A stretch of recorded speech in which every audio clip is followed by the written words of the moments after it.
Salve, salve, simpatia, boa noite, distinto público. Estamos nessa quinta-feira, entre sol e chuva, véspera do dia D. Amanhã começa o nosso final de semana, com o programa Conexão, aqui na Record News. E hoje vamos bater um papo com um dos médicos mais conhecidos da cidade. Ele é daquela safra que médico todo mundo conhecia. Eram as pessoas mais populares da cidade. E um médico estudioso de uma família também conhecida, aí é correr para o abraço, né? Quero ver se vocês conhecem. Já estamos no ar? Já, né? Boa noite. Boa noite, Cacau. Ótimo estar aqui contigo. Sempre prazeroso. Já sei que tem um monte de gente. Olha o Ivan. É o Ivan hoje. Ivan Moritz Pirajá Martins da Silva. Primo do Toninho Pirajá e do Mário Germano. Filho do Paulo, irmão do Murilo Pirajá. Sobrinho. O Paulo é irmão. Ah, o Paulo, irmão do Murilo, claro. O Paulo é irmão do Murilo e do Silvio, pai do Toninho e do Mário. Perfeitamente. Marido da Solange. Eu me lembro que eu era pequeno e a família do Toninho morava perto da minha casa na Praia da Saudade, em Coqueiros, e veio a notícia. O pai Toninho morreu. Ah, que tristeza no bairro inteiro. Eles eram muito queridos, sabe? Era uma época que as pessoas do morro frequentavam a casa. O Jorge. Jorge, a Maria. A Maria. E morreu num acidente vindo do Rio de Fusca. Bateu o carro num ônibus da empresa Cometa, que era do João Avelange. Fazia Rio, São Paulo, Rio. Foi muito triste. Teu pai faleceu há uns 5 anos? Há 4 anos atrás, aos 86 anos. A família vai longe. E o Murilo Pirajá está com... 88 inteiríssimo.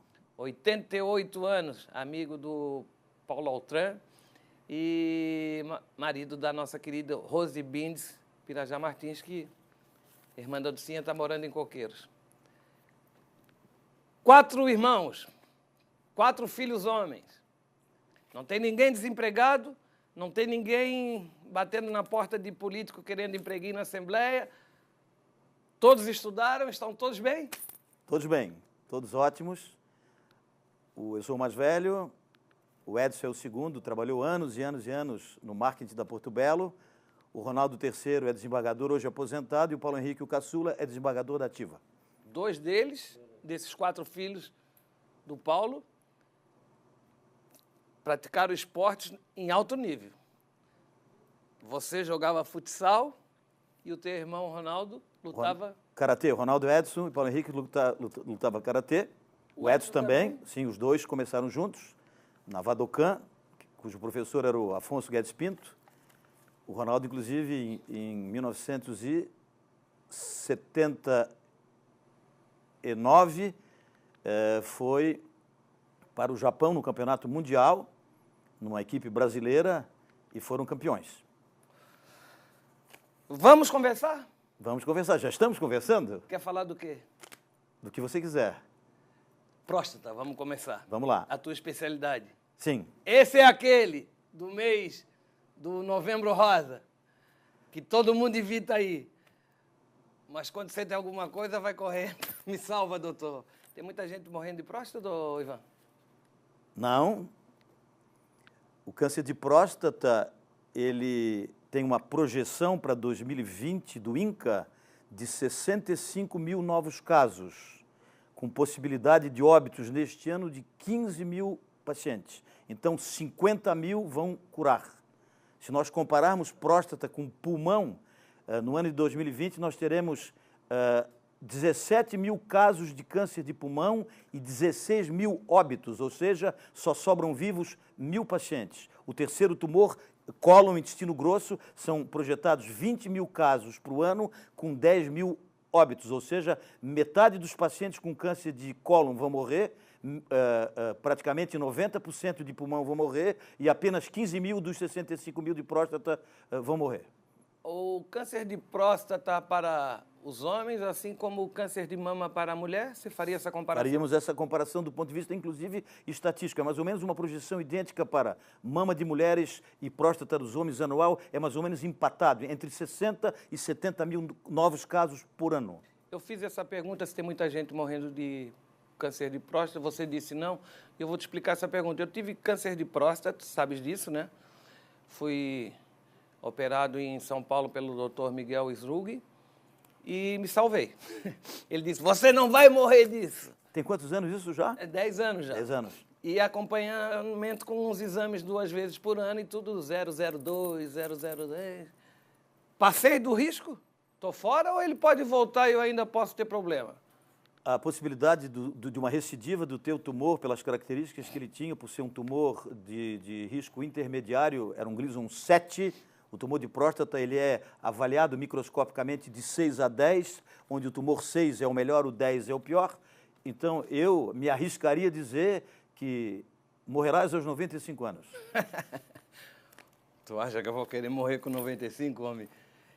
Sabe por que eu fiz essa pergunta? Porque 2 dos meus maiores ídolos, o Dennis Hopper, do cinema, que fez o Easy Rider com Peter Fonda, e o guitarrista J.J. Cale, que é o melhor que tem de blues, os dois morando em Los Angeles, o J.J. Cale morreu em San Diego, mas tendo a rede hospitalar avançada da Califórnia à disposição. Os 2 morreram de câncer de próstata, aí cedo.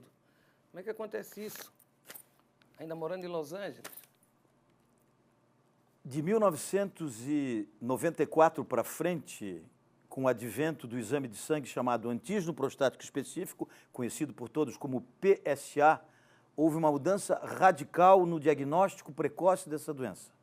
Nos Estados Unidos, onde as estatísticas do ponto de vista médico são confiáveis, do PSA para trás, com a única possibilidade diagnóstica de toque retal, o toque retal diagnosticava a doença com muita precisão, mas sempre de forma tardia. Ou seja, 75% dos doentes, antes do PSA, quando tinham o diagnóstico de câncer prostático, a sua doença não era mais restrita à próstata. Ou seja, a possibilidade de cura era muito pequena. Hoje, com essas campanhas de detecção precoce, com o screening de próstata que se faz anualmente, pelo fato de se fazer diagnóstico precoce, a doença ela é potencialmente curável em 90% dos pacientes.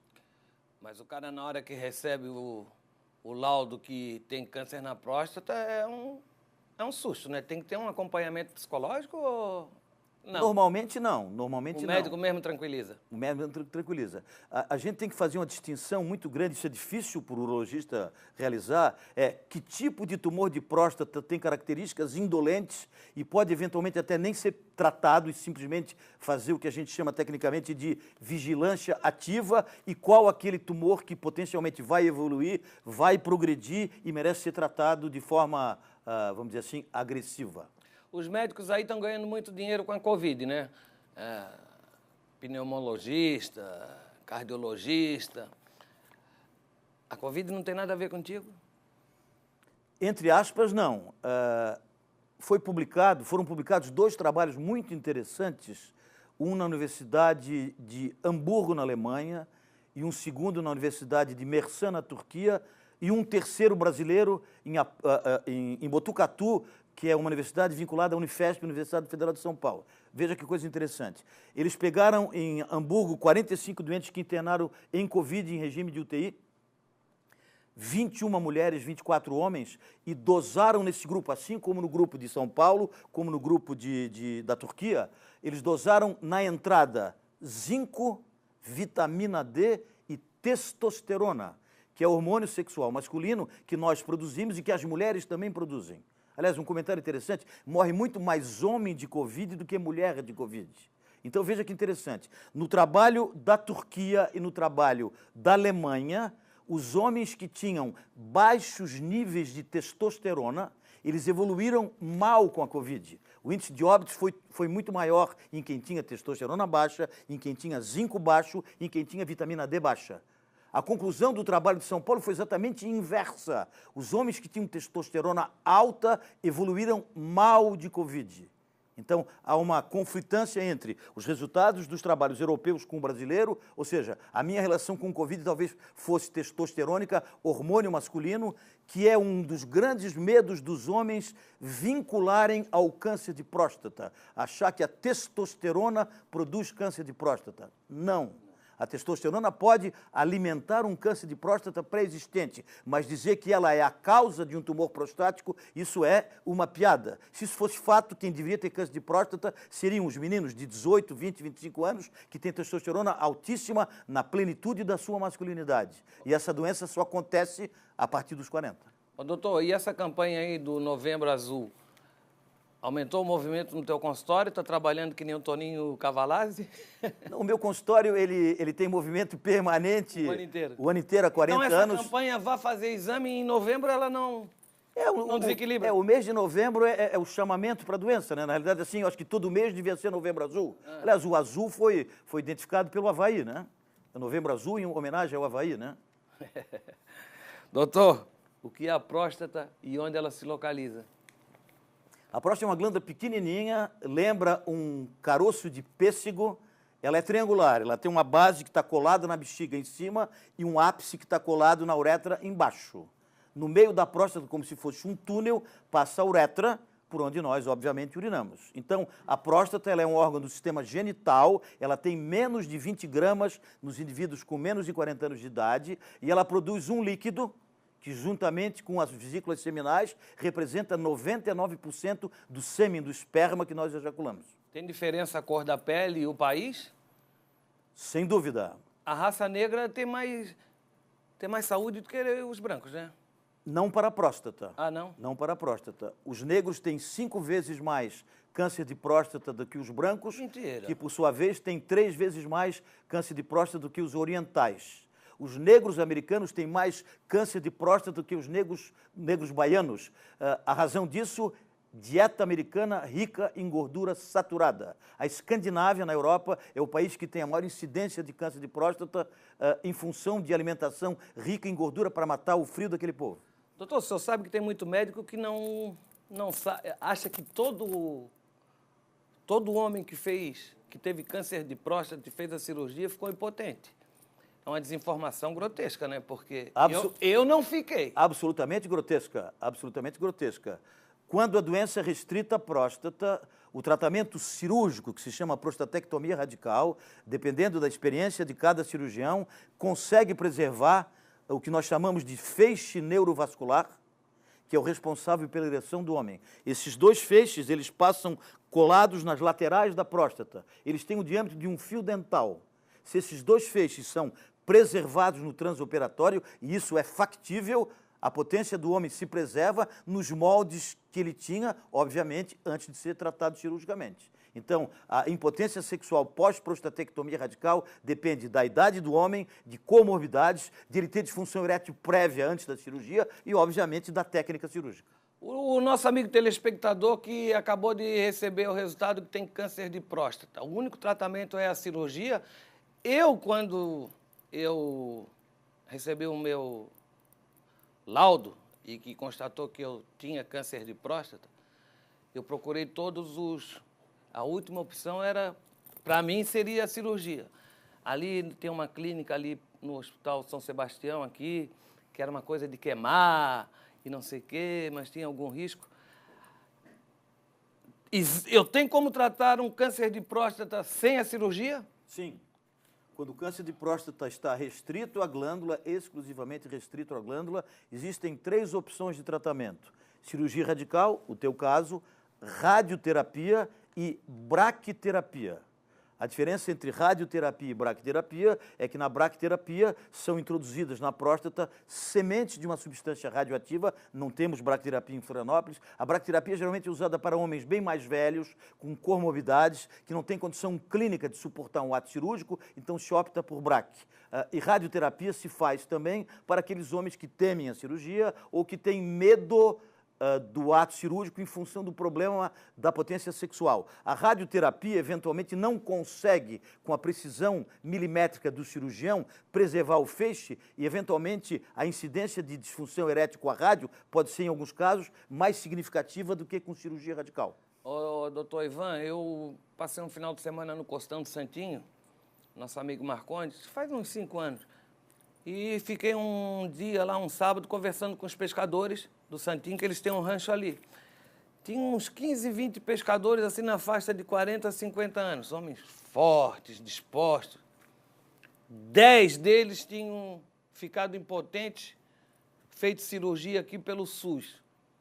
Por que eles ficam impotentes nessas cirurgias feitas pelo SUS? Não tem o mesmo cuidado de quem paga 50 mil reais por um médico gabaritado, por exemplo, porque é delicado mesmo, né? Se vacilar um pouquinho, se pegar um nervinho ali, já era.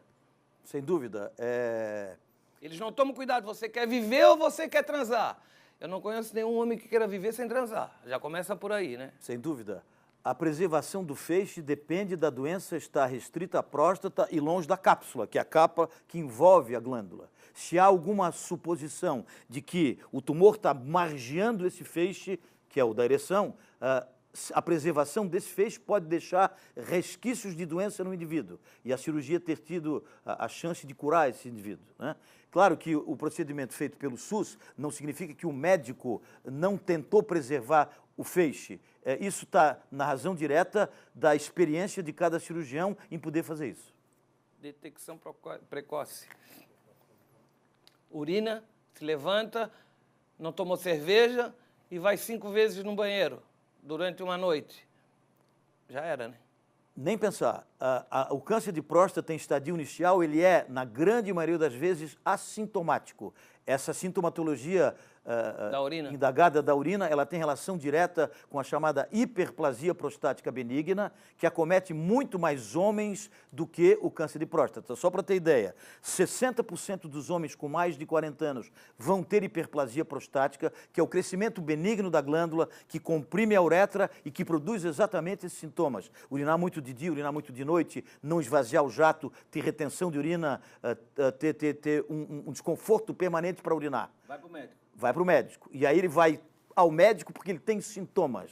O grande perigo do diagnóstico não precoce do câncer de próstata é que em homens que têm próstata pequenas, assintomáticos do ponto de vista miccional, eles não vão ao médico porque eles não sentem nada. Então, sintomatologia urinária não é motivo para se pensar em câncer de próstata, muito pelo contrário, para tratar uma pretensa hiperplasia benigna, que é o outro lado da moeda. Eu estava no Jornal do Almoço, já vamos para o nosso intervalo, eu estava no Jornal do Almoço com a minha mala no carro, para ir para o aeroporto depois do programa para fazer a cirurgia. Não tinha dito para ninguém.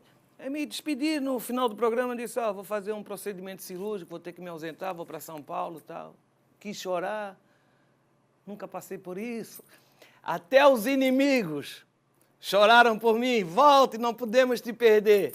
E aí, quando eu voltei, não parei mais de dar informação. Todo mundo que tinha problema de próstata do estado inteiro me ligava. Cara, acho que eu mandei para ti.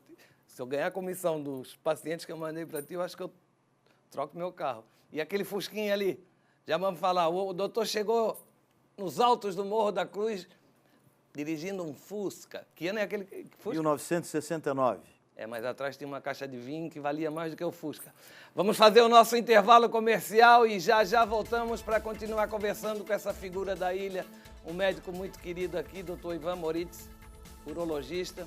Está falando não só de próstata no Novembro Azul, está falando da saúde do homem. Até já.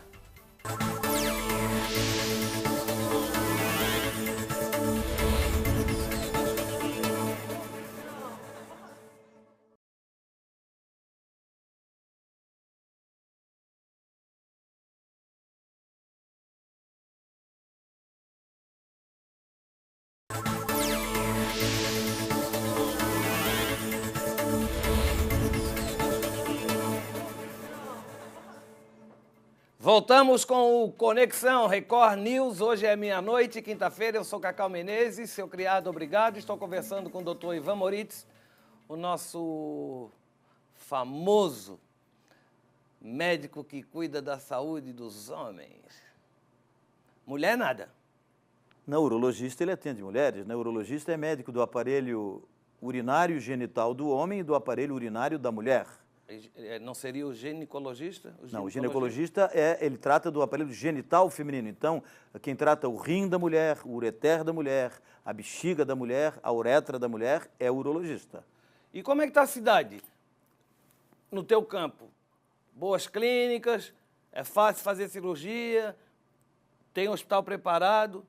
Pergunto isso porque em São Paulo, eu acho que foi o Olavo Setúbal, do Banco Itaú, no Hospital Alemão... Oswaldo Cruz. Oswaldo Cruz, ele deu para o doutor Miguel fazer um hospital, 5 andares para ele fazer um hospital de próstata. Aqui a gente já tem, por exemplo, se tiver que fazer uma cirurgia... Onde é que tu faz as tuas cirurgias, por exemplo?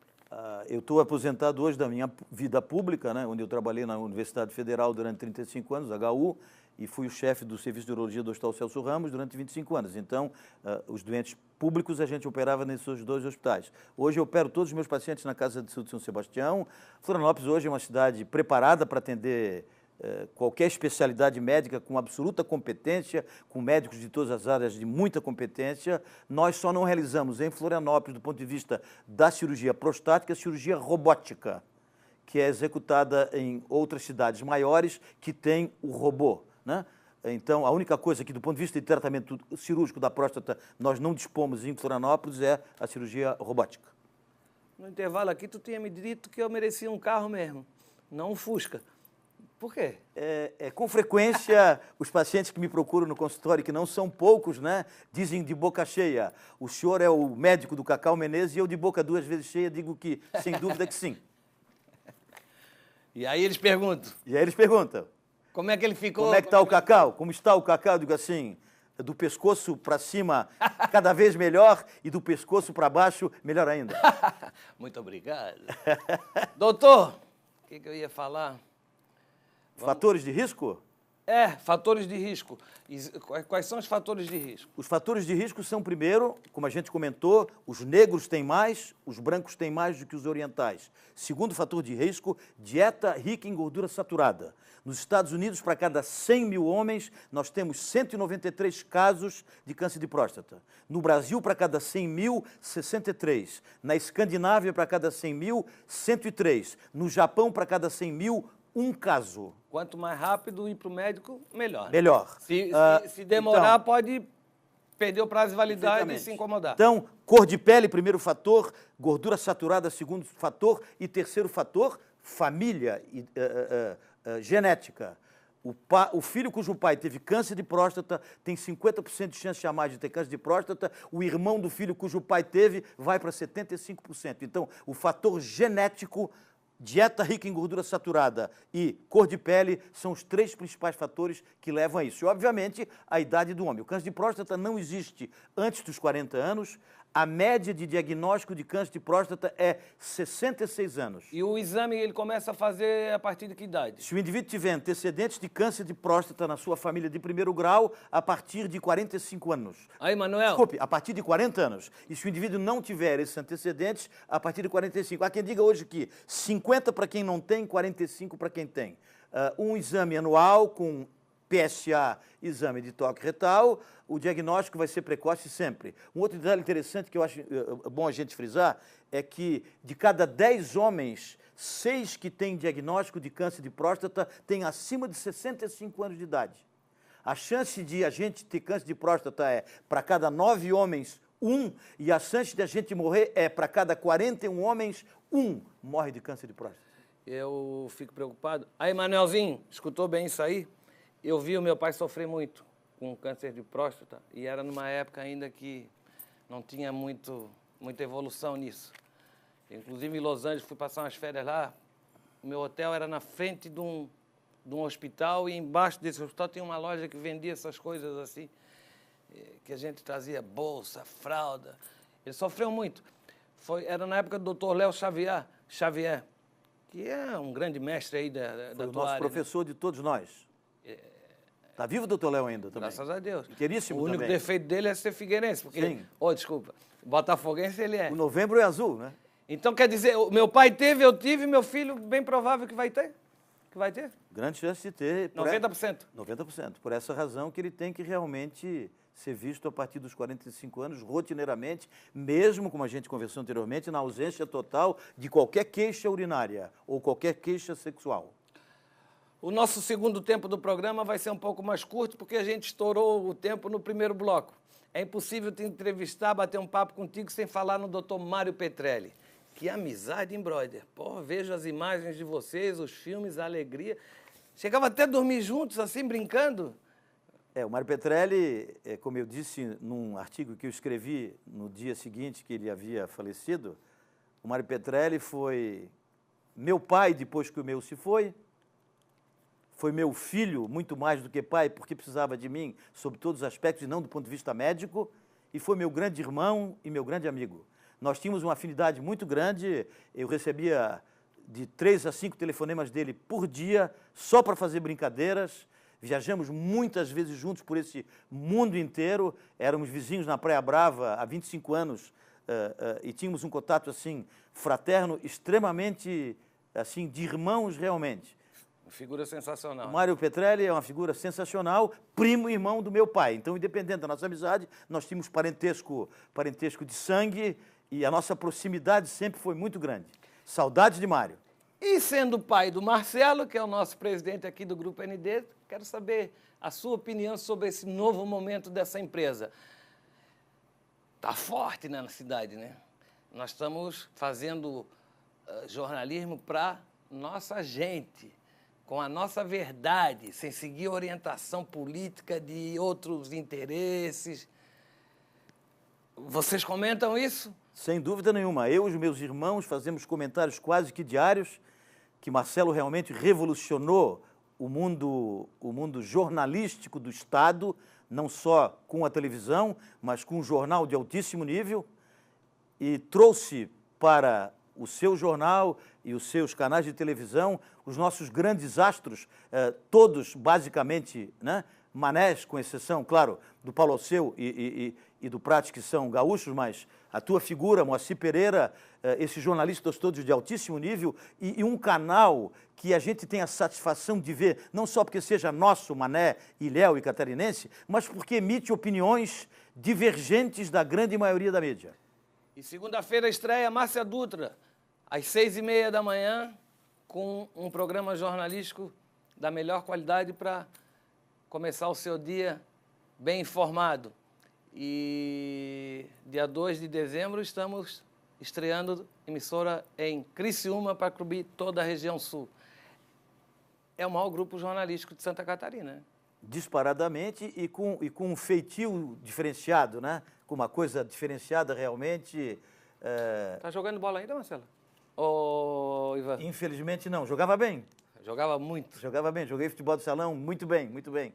Irmão, sucesso, saúde. Muito bom te ver. Sempre. É um Saúde prazer. para nós todos. Tá bom, cara. Muito inteligente, muito querido. Tu também. A cidade gosta de... mas eu não estudei. Então, daí a razão.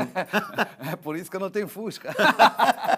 Um abraço, querido. Fica abraço. com Deus. Obrigado. Boa sorte. Obrigado pelo convite. Bom Obrigado. final de semana Obrigado. aí. Ó, a máscara, hein?